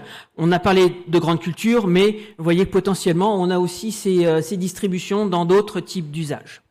Voilà, donc ça c'était la partie positionnement relatif, et on va aborder maintenant la deuxième grand axe de l'interprétation, qui est l'interprétation fonctionnelle.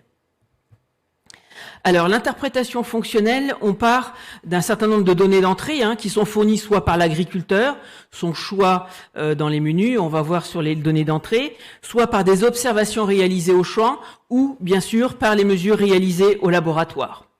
Alors, pour réaliser cette interprétation, on va avoir à produire un diagnostic qui va avoir lieu en mettant en confrontation d'une part un niveau souhaitable.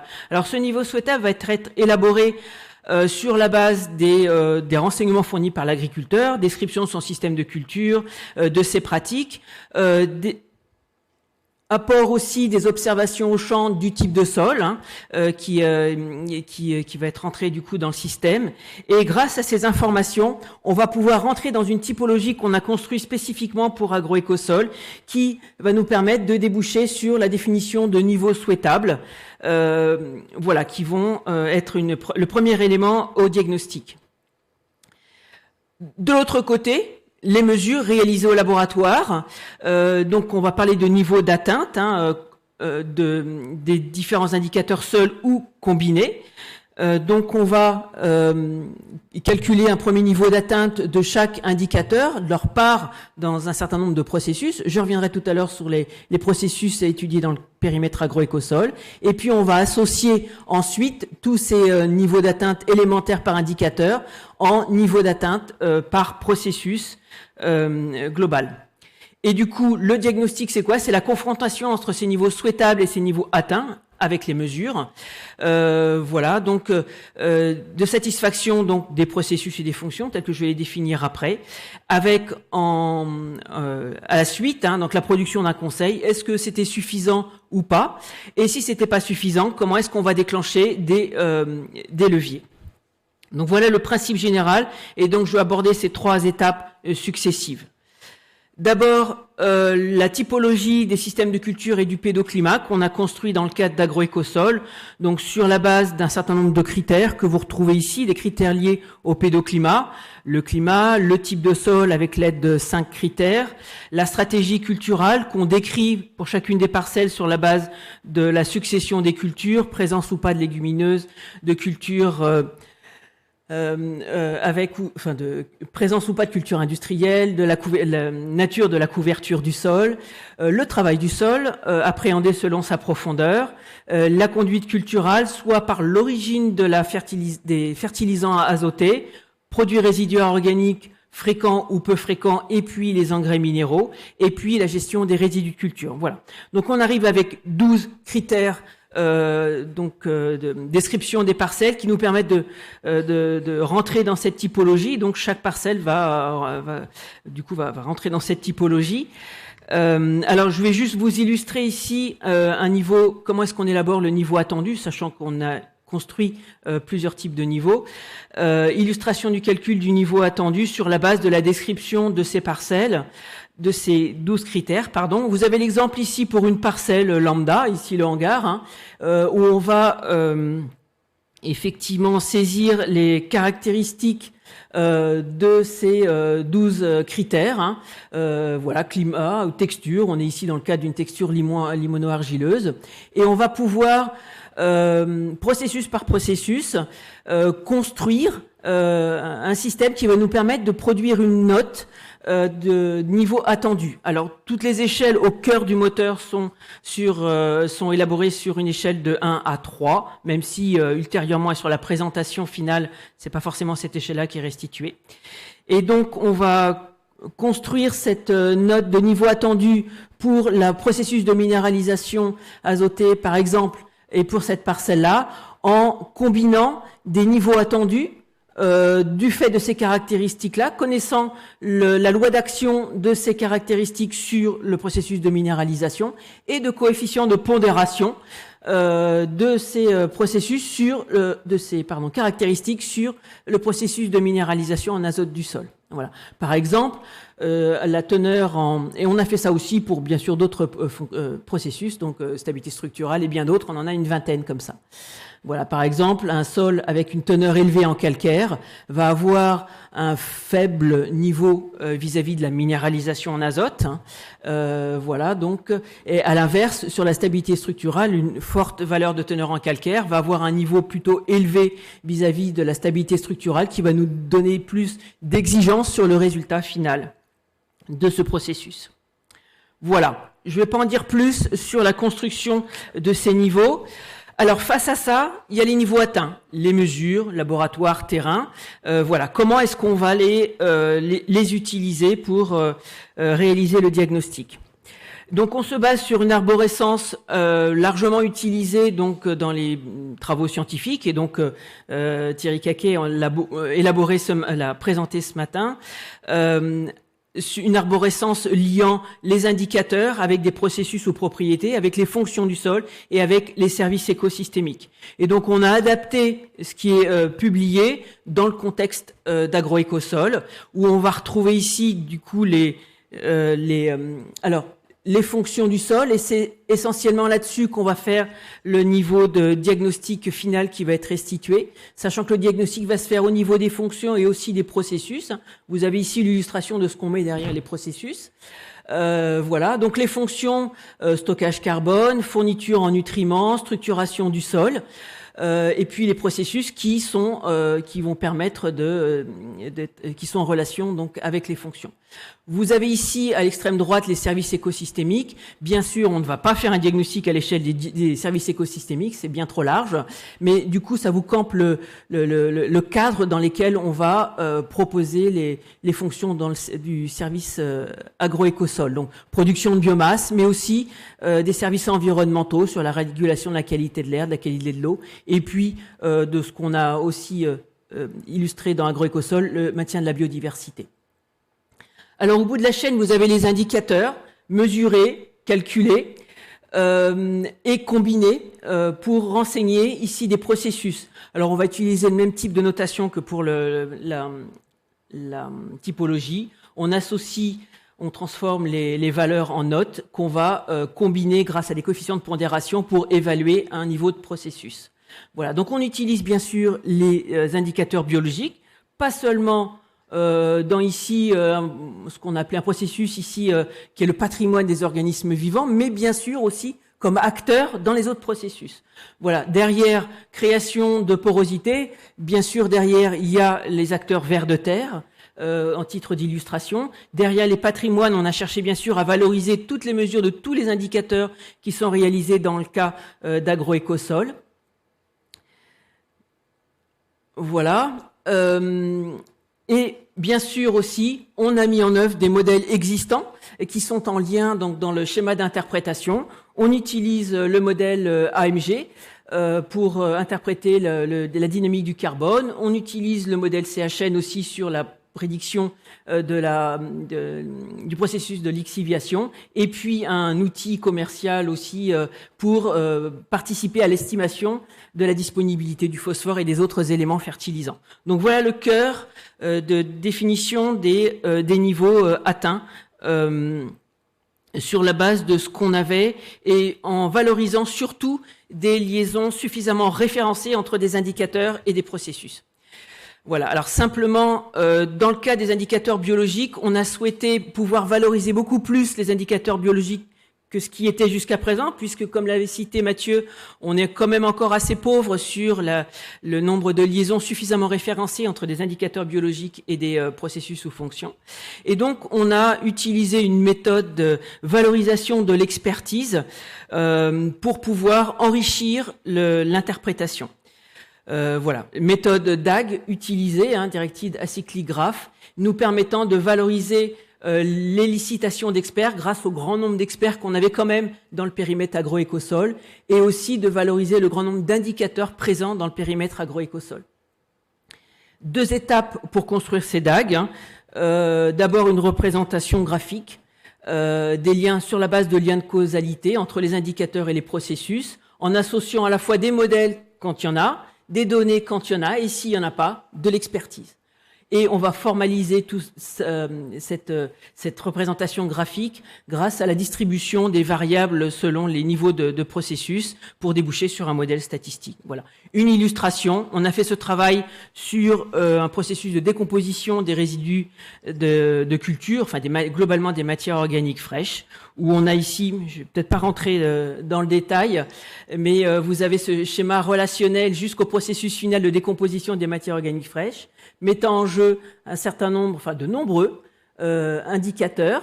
Alors biologiques, on a ici la part des indicateurs plutôt de la faune du sol qui vont participer à la fragmentation des résidus, des variables d'entrée plutôt environnementales, température, cessurène de la matière organique grossière, bilan hydrique, mais aussi donc tous les autres indicateurs qui participent à ce processus de décomposition, écart à la référence de la diversité fongique, biologique, participation aussi des voies de la nature des voies de décomposition, plutôt fongiques, plutôt bactériens, et puis des activités enzymatiques. Tout ça pour déboucher sur une note de niveau de la qualité de la décomposition des résidus. Voilà, et deux autres ont été construits donc pour proposer les interprétations de 2 autres processus, minéralisation du carbone et de l'azote du sol, sachant qu'on a en projet aussi de pouvoir travailler sur d'autres processus. Voilà. Alors maintenant le diagnostic qui va se présenter ici en voie synthétique sur l'évaluation et la restitution du niveau d'atteinte des fonctions du sol qui sont restituées ici. Voilà, c'est presque l'écran final, hein, qui sont, vous avez ici les fonctions restituées, les fournitures en éléments, circulation, infiltration de l'eau, structuration du sol. Vous voyez, regroupées par, derrière, c'est les grands services écosystémiques, production de biomasse, plutôt services environnementaux et biodiversité. Et on a pu renseigner et construire ce diagnostic au niveau de ces fonctions grâce donc au processus. Hein, et donc j'illustre sur la fonction de structuration du sol qu'on a pu construire grâce à 3 processus. Et chacun de ces processus, stabilité structurale, porosité, agrégation, est lui-même issu du diagnostic qui est la confrontation entre le niveau attendu que je vous ai présenté et le niveau atteint qui est restitué par l'agrégation des différents indicateurs mesurés qui, dans ce cas-là, vous les avez repris ici, teneur en matière organique, test Bech, indice de battance, voilà, et diversité. Donc voilà pour la construction du moteur.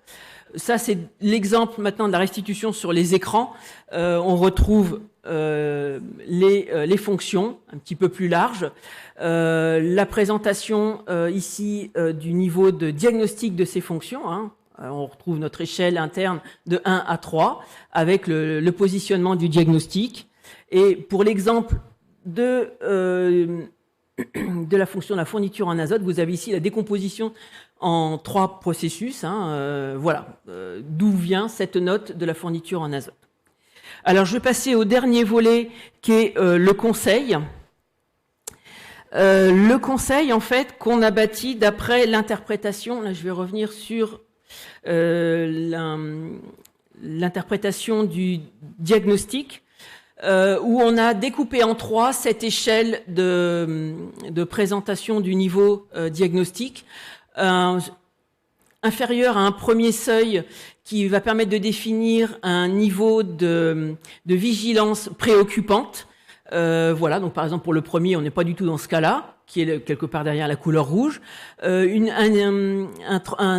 Un autre niveau supérieur à un autre seuil qui va être un seuil de niveau de performance. Donc si on est plutôt dans le vert, on va avoir une caractérisation de type la parcelle est performante sur cette fonction-là. Et entre les deux, un niveau de vigilance modéré avec sans urgence sur des déclenchements de levier. Voilà. Donc ça correspond à 3 niveaux d'urgence de déclenchement des leviers.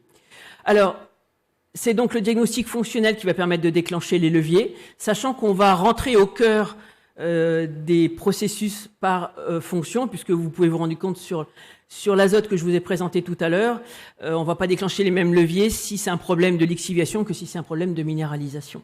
Donc, on a construit pour cela une table de leviers, avec plusieurs leviers proposés par couple, processus, indicateur pour chaque processus qui a flanché, entre guillemets, ou indicateur qui est responsable de la faible valeur du processus. Voilà. Donc, cette table des leviers, on a une trentaine de leviers répartis ici en 8 groupes de leviers, apports organiques, apports minéraux, vous les avez ici présentés, gestion des couverts, des résidus de culture, succession de culture, aménagement hydrique, travail du sol et nature du paysage. Voilà, je ne vais pas rentrer plus dans le détail. Ce serait désagréable de temps en temps. Voilà. On décompose, du coup, on a sélectionné ces leviers. On a fait des tests de compatibilité, bien sûr, avec les pratiques déjà réalisées par l'agriculteur. Et puis, on affiche ces leviers. Alors, certes, ceux qui sont à considérer en priorité, mais on identifie aussi les leviers qui sont déjà mis en place face à des processus qui ont, entre guillemets, flanché, et qu'il faut absolument poursuivre, maintenir et poursuivre. Voilà. Et puis, des leviers qui ne sont pas impactés par les niveaux de fonction actuellement. Voilà. Alors, on a été plus loin, avant-dernière diapositive, on a été plus loin sur la qualification des leviers. Vous avez ici l'illustration à droite. Chaque levier proposé est qualifié sur le coût de mise en œuvre, le temps d'effet et puis le niveau de technicité requis. Dernière, je vais quand même compléter, on a encore des travaux, on souhaite apporter des compléments pour 4 leviers pour mieux aider le client final à prendre en compte ces différents leviers, aide au choix des couverts, des types d'apports organiques, des pratiques pour augmenter le stockage du carbone, du stockage du carbone, et puis aide au choix du type du travail du sol. Alors, on arrive effectivement, quel bilan et perspective vis-à-vis de cette structure du schéma d'interprétation. Alors, on a un schéma effectivement qui permet de valoriser la richesse de toutes les données d'entrée et des grands nombres d'indicateurs mesurés au laboratoire. Il permet de combiner des résultats de nature et d'origine diverses, à la fois des indices calculés, des modèles prédictifs, des potentiels fonctionnels, tels qui vous seront présentés tout à l'heure aussi par les scientifiques, mais aussi des modèles déjà existants. Et puis, on va utiliser, donc, mobiliser l'expertise pour assembler tous ces résultats. Et dernière chose, c'est une structure relativement souple, vous avez vu par sa carcasse, qui va nous permettre d'intégrer à terme, dès lors qu'on aura des nouvelles avancées, soit sur de nouveaux indicateurs, soit sur de nouvelles liaisons entre indicateurs et fonctions. Je vous remercie. Merci à vous, Christine Le Souler. Je sais qu'il y avait beaucoup d'informations à donner. Vous avez tenu le timing. Allez, on va essayer de tenir le timing. Voilà, c'est très bien. Le moment est venu, on va remettre un petit peu de lumière dans la salle, et bien pour passer à notre rubrique questions-réponses. C'est la première de la matinée. Voilà. N'hésitez pas à prendre la parole, à interroger nos experts, nos intervenants qui sont là. Vous pouvez aussi les rejoindre si vous le souhaitez, Monsieur Benamou. Voilà, s'il y a des questions, puisque là on va clôturer cette première partie de la matinée sur vos questions. Donc où est le micro? Il est là-bas. Voilà. Donc s'il y a une main qui se lève, eh bien on donne la parole, et il y a une main qui se lève. Ça, c'est formidable. Bonjour. Oui, Julien David, coopérative EMC2. J'avais une question par rapport aux indicateurs. Du coup, on sait qu'ils sont nombreux, que les référentiels ne sont pas simples à appréhender. Et comment le lancement d'AES va implémenter tous ces référentiels? Est-ce que tout ça, ce sera pris en compte et que l'outil va évoluer? Alors ça, c'est une question pour Mathieu, Christine. On va dire qu'elle est pour moi, cette question. Donc, ça vous sera présenté en partie dans les interventions qui suivent, mais chaque indicateur a tous, ils ont des premiers niveaux d'interprétation. On a valorisé la majorité des références disponibles. Thierry en a parlé un peu avant, il y aura beaucoup de données qui viennent du RMQS, plus d'autres éléments. Donc effectivement, pour chacun des indicateurs, on a un jeu de données qui est ce qu'il est au début du projet, qui permettra d'aboutir pour une grande partie d'entre eux jusqu'à ce que vient de présenter Christine sur le diag fonctionnel. Par contre, effectivement, il y en a certains qui sont un peu plus récents, sur lesquels on avait un petit peu moins de recul.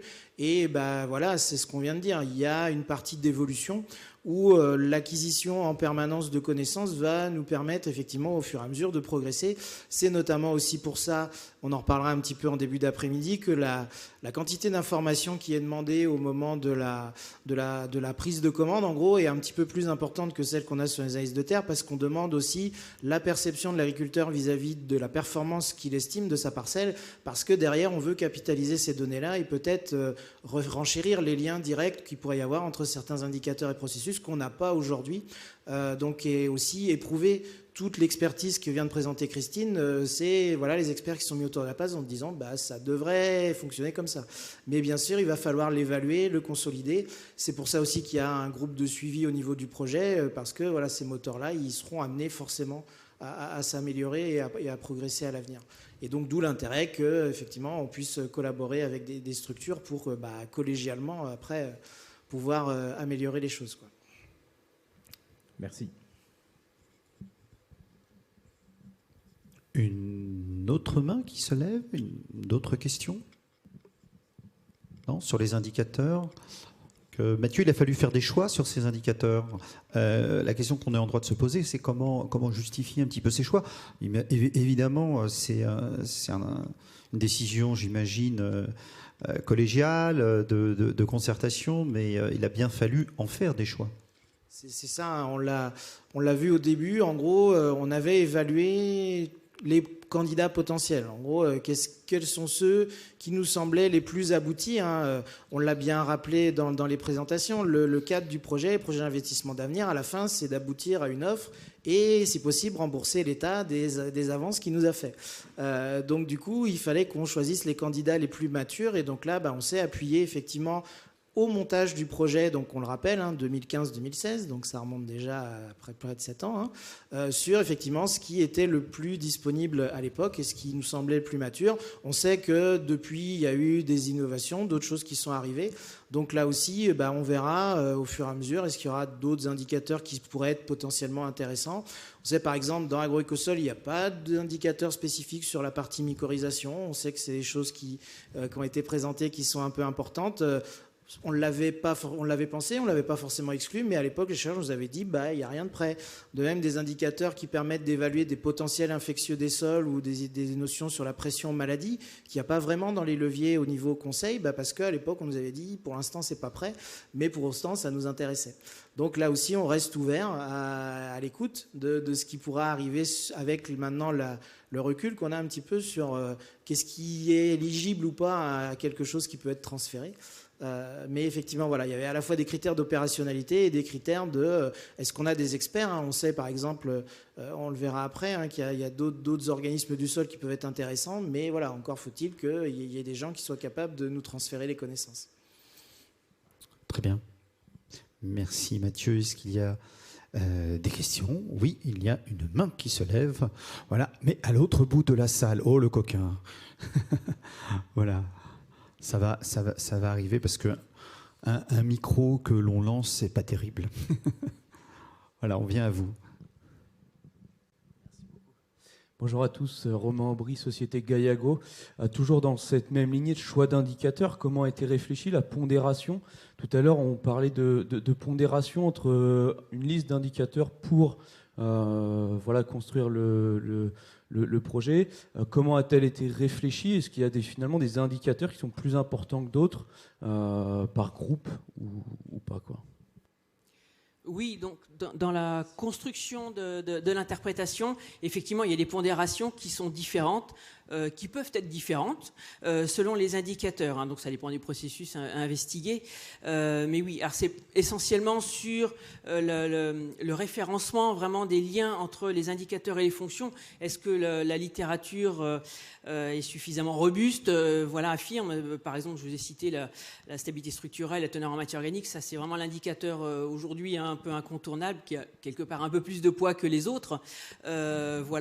Mais oui, on a cette gamme de pondérations qu'on peut ajuster. Donc on a, pour le moment c'est différent, mais ça pourra évoluer aussi avec l'acquisition des références. Oui, tout à fait. Une question devant d'une personne. Voilà, on vous apporte le micro. Merci Monsieur Hunt de votre intervention. Bonjour à tous, Caroline Dizien, AgroSolutions. Moi, j'ai une question vis-à-vis aussi de l'évolution de l'outil, parce qu'on voit qu'il reste encore du travail et des évolutions qui vont arriver avec l'évolution des connaissances scientifiques. Et par rapport à la dimension intraparcellaire, hétérogénéité intraparcellaire, est-ce que c'est quelque chose qu'on envisage pour l'évolution de l'outil, d'essayer d'aller un peu sur la caractérisation de cette hétérogénéité intraparcellaire, et si oui, comment ? Effectivement, c'est des éléments dont on se pose. On présentera cet après-midi les stratégies retenues pour comment on échantillonne la parcelle, comment on se fait, sans déflorer trop le sujet. En gros, l'idée, c'était d'être le plus opérationnel possible, donc on reste. On s'est calqué en gros sur ce qu'on faisait déjà sur les indicateurs physico-chimiques, donc avec un choix d'une zone et on prélève dans cette zone-là, mais on sait que c'est une zone choisie a priori, alors même si on a maintenant peut-être plus d'outils pour mieux cibler les zonages et puis essayer de bien choisir, mais pour autant, effectivement, on n'a pas cette vision d'hétérogénéité. On le verra tout de suite après également dans les interventions suivantes. La biologie des sols, elle est très très très fortement dépendante de la physico-chimie. Donc on fait aussi l'hypothèse que si on a une bonne idée de la variation du pH, de la texture ou autre, en gros la biologie va suivre. Et après la question derrière, c'est la connaissance de cette variabilité-là, est-ce qu'on va pouvoir la valoriser en termes de pratique ? Et autant on a des outils pour moduler les apports d'engrais, pour moduler la manière dont on laboure ou dont on implante les couverts, je ne suis pas sûr qu'on en soit encore là.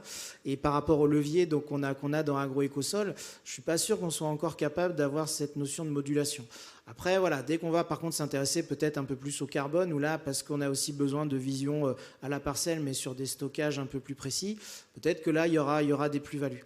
Mais voilà, dans un premier temps, le fait de capter une hétérogénéité parcellaire, c'est aussi être capable d'avoir des indicateurs pas trop chers quand même, parce qu'il faut les faire en plus grand nombre. Donc du coup, voilà, pour l'instant, on va plutôt se focaliser peut-être sur le carbone et les indicateurs associés au carbone, parce que c'est la problématique qu'il y a actuellement.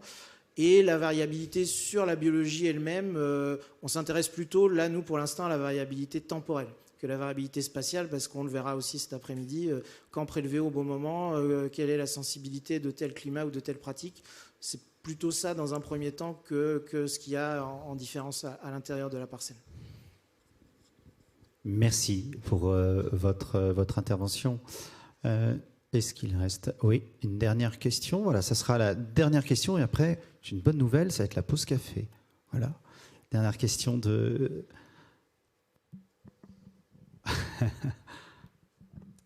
Merci.